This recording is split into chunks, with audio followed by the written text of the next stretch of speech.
This is just a sample of the audiobook. To get the complete audiobook, access the link posted in the first comment. Preface.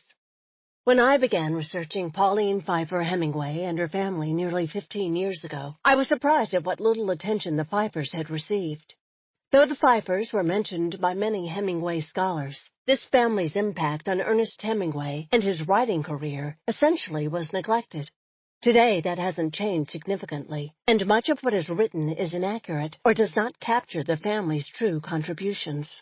Only a few writers, such as Michael Reynolds, have suggested the breadth of the Pfeiffers' influence, and it was Reynolds who convinced me that this book should be written. I attribute the lack of attention to the Pfeiffers to two things. One, they were an extremely private family and did not publicly discuss their relationship with Hemingway. And two, Pauline had the bad luck to die before Ernest, leaving the slanted picture that he painted of her as her lasting legacy. His other three wives had the good health and the good sense to outlast him and contribute their own views of life with Hemingway, thus balancing out the record, if not actually setting things straight. In spite of the greater attention given to Hemingway's other wives, Pauline lived and worked with him during his most productive period as a writer and bore 2 of his 3 children. Thus, she deserves more than to be dismissed as a man-chaser who went after Hemingway and broke up his marriage, got what she deserved when the same thing happened to her, and ultimately wound up in an unmarked grave.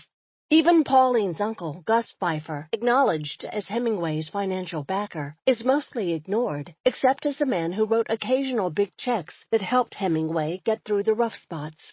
Yet Uncle Gus had a profound influence on Hemingway's career, including gathering research materials, providing sound advice, and enabling him to live the lifestyle necessary for his writing success.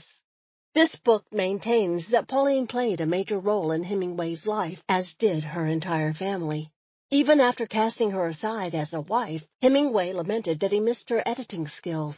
Along with Pauline's support as helpmate and critic, and Uncle Gus's financial support, the unconditional love Hemingway received from his mother-in-law at one time rendered this relationship closer than that with his own mother. Letters written to Mary Pfeiffer show a dramatically different and deferential Ernest Hemingway, one who seemed anxious to remain in her good graces. Though he did not have the same kind of relationship with his father-in-law, Hemingway admired and respected Paul Pfeiffer's business acumen, even though he maintained some distance. The influence of Virginia Pfeiffer, Pauline's sister, has not been explored by Hemingway scholars, yet his attempts to figure her out undoubtedly provided much of the material for his fascination with sexual predilections and blurred male-female relationships.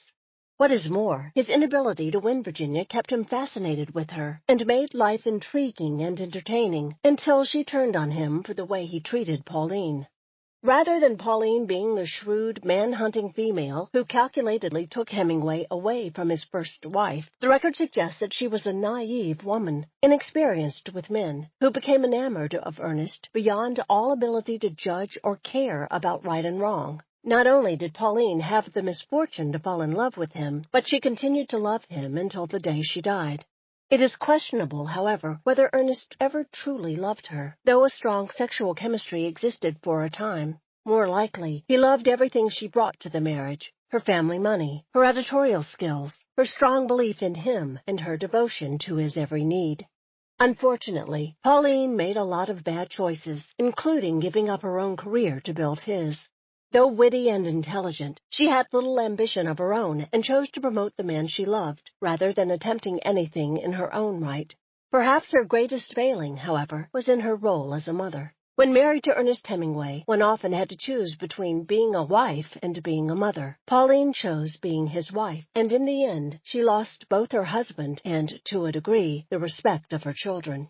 Despite her faults, Pauline and her family deserve recognition for the major impact they had on Ernest Hemingway financially, emotionally, and artistically. Their support, which enabled him to develop the literary style that ultimately brought him the most prestigious prizes in literature, is the focus of this book.